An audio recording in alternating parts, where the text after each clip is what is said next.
ครับวันนี้เราจะมาฝึกอ่านภาษาละนานะครับที่เขียนในรูปแบบของก่อนแปดตลาดนะครับ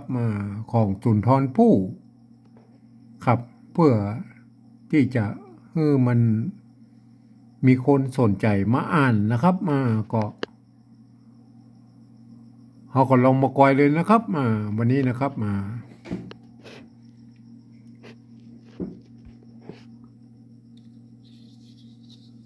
แถมนะครับอ่าแถมเดือนเดียวนะครับนะแถมเดือนเดียวอ่านตรงตัวเลยนะครับเห็นไหมเดือนนี้มันจะใช้ไม่เกือก็ได้ไม่กี่ก็ได้นะครับเดือนเดียวนะครับแถมเดือนเดียวรอมานะครับตัวนี้มันเป็นตัวละนะตัวละเขียนนะครับถ้าเป็นภาษาบาลีภาษาอื่นๆภาษาไทยภาษาอย่างอ่านเป็นออกเสียงรอนะครับยกเว้นถ้าเป็นกำเมืองนะครับเป็นภาษาละนากำเมืองก็จะอ่านออกเสียงฮอนะครับครับมันจะซับซ้อนกันหน่อยนะครับตัวนี้อ่านว่ารอมานะครับรอมาอ่านตามเสียงไทยนะครับรอมานะครับว่าเติบเหิงนะครับเห็นไหมว่าเติบเหิงนะครับเกือบจะนะครับอันนี้จะเสียงเอกนะครับถ้าบ่มีไม่ย่อแล้วครับถ้าบ่มีไม่ย่ออย่างนี้ถ้าบ่มีไม่ย่ออย่างนี้อ่านว่าจะนะครับเห็นไหมก็แล้วแต่จะมันก็หรือว่าจะจ่าหรืออะไรก็แล้วแต่มันก็อ่านไปตามนั้นนะครับอ่านไปตามบริบทนั้นนะครับอันนี้มันจะนะครับจะเสียงเองนะครับเห็นไหมจะถึงนะครับงานไหว้สาพระญาไทยนะครับพระญาไทยนะครับนามพรหมมินนะครับเขียนพรหมมินเนี่ยมินตละนะครับมินตละนะครับมีละห้ามเนี่ยมินนะครับพรหมมินนะครับเลิศล้ำนะครับตัวเลิศนี่มันก็จะปกติแล้วตามหลักแล้วมันก็จะต้องใจไม่กดนะครับก็คือตัวดะนะครับสะกดนะครับแต่ให้มันงามหน่อยก็ตันสมัยหน่อยก็ใจตัวสอคอเนี่ยก็สะกดก็ได้นะครับก็แล้วแต่นะครับเลิศล้ำจำต้องไปนะครับตัวปะนะครับตัวปะนะครับเสียงสามัญอ่านว่าไปนะครับเห็นไหมถ้าใจตัวปะมันก็อ่านว่าไปนะครับก็จำไม่ดีนะครับจำต้องไปนะครับอยู่ตี้นะครับตี้นะครับตัวนี้ตัวตะนะครับใส่ไม่ย่อออกเสียงโทปกตินะครับอ่านว่าตี้นะครับตี้ใจนะครับอยู่ตี้ใจของเฮานะครับมาเจอแล้วเห็นไหมอันนี้มันเฮาเนี่ยมันเป็นกำเมืองนะครับถ้าเป็นภาษาไทยบนเรานะครับเรานะครับเราออกเสียงรอนะครับเรานะครับอันนี้มันเป็นกำเมืองนะครับเป็นกำเมืองก็ออกว่าเฮานะครับของเฮานะครับมันมาเหมือนตะกี้นะกี้มันรอนะครับรอมันไม่ใช่กำเหนือนะครับกำเหนือถ้าเฮามาอ่านว่าฮอเนี่ยมันก็กลายเป็นไอ้เครื่องบินหมุนปีกหมุนอยู่ข้างบนพวกนะครับมันได้มันต้องอ่านว่ารอนะครับอันนี้ต้องอ่านว่าเฮานะครับเห็นไหมของเฮาเอาออกมาวางนะครับเอาออกวางนะครับเอาออกวางตัวนี้ว่าอ่านว่าออกนะครับออกวางนะครับที่หน้าวัดส่วนดอกนะครับตี้นะครับเห็นไหมไม่เสียงโทปกตินะครับหน้าวัดนะครับส่วนดอกนะครับตัวนี้มัน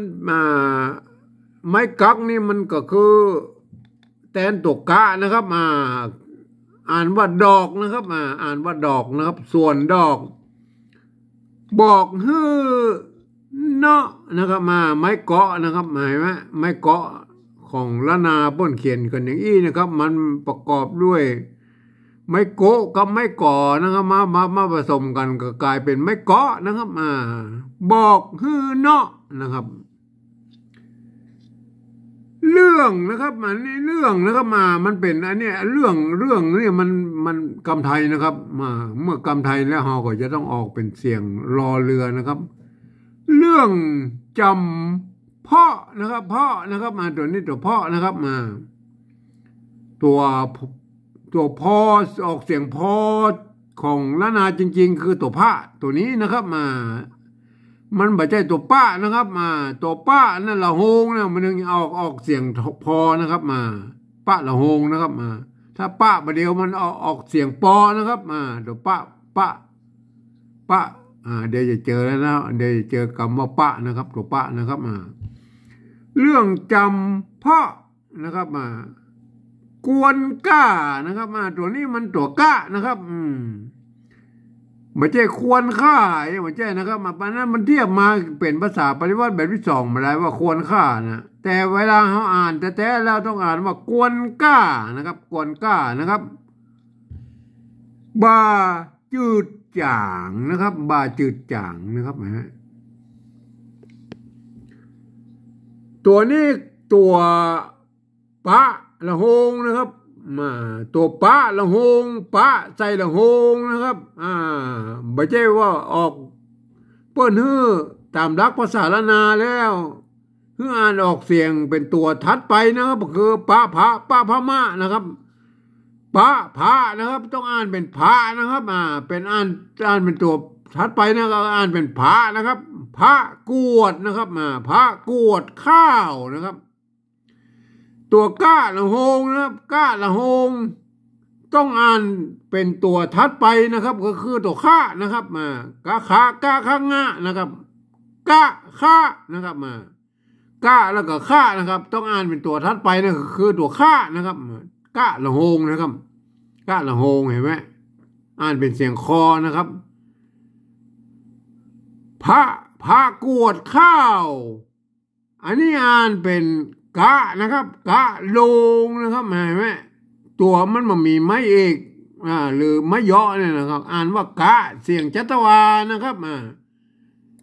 ถ้ามีไม้ย่อแล้วครับถ้ามีไม้ย่ออย่างนี้ก็อ่านว่ากะนะครับเสียงเอกนะครับกะลงนะครับกะลงนะครับถ้ามันมีเราอ่านว่ากะลงนะครับท่านก็ไปศึกษาให้ดีนะครับว่ามันจะออกเสียงอย่างไรนะครับ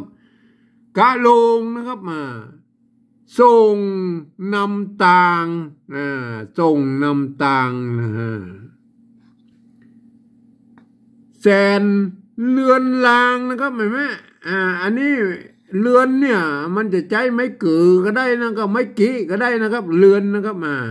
ก็ใจได้สองแบบนะครับแสนเลือนลางอันนี้แพกนะฮะแพกแล้วตัวนี้ตัวป้านะครับตัวละนี่มันต้องไม่อ่านเปิ้ลนะเปิ้ลมากำเฉยๆนะครับเปิ้ลมากำเฉยๆนะครับเปิ้ลมากำเฉยๆก็อ่านตัวข้างบนอย่างเดียวนะก็คือตัวป้านะครับการว่าปัดนะครับปัดนะครับแพกปัดนะครับ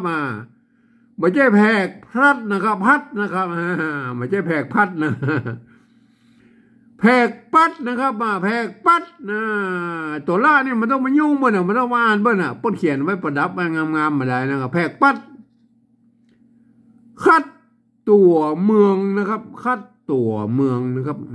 เราลองเอามาอ่านกันรวดๆนะครับมันจะม่วนปองใดนะครับก็ลองดูนะครับ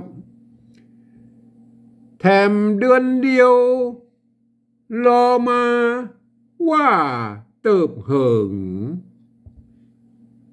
เกือบจะถึงงานไหว้สาพญาไทยนามพรหมมินทร์เลิศล้ำจำต้องไปอยู่ที่ใจของเฮาเอาออกวาง ที่หน้าวัดสวนดอกบอกฮือเนาะเรื่องจำเพาะกวนก้าบ้าจืดจางพระกวดข้าวกะโลงส่งนำตางแสนเลือนลาง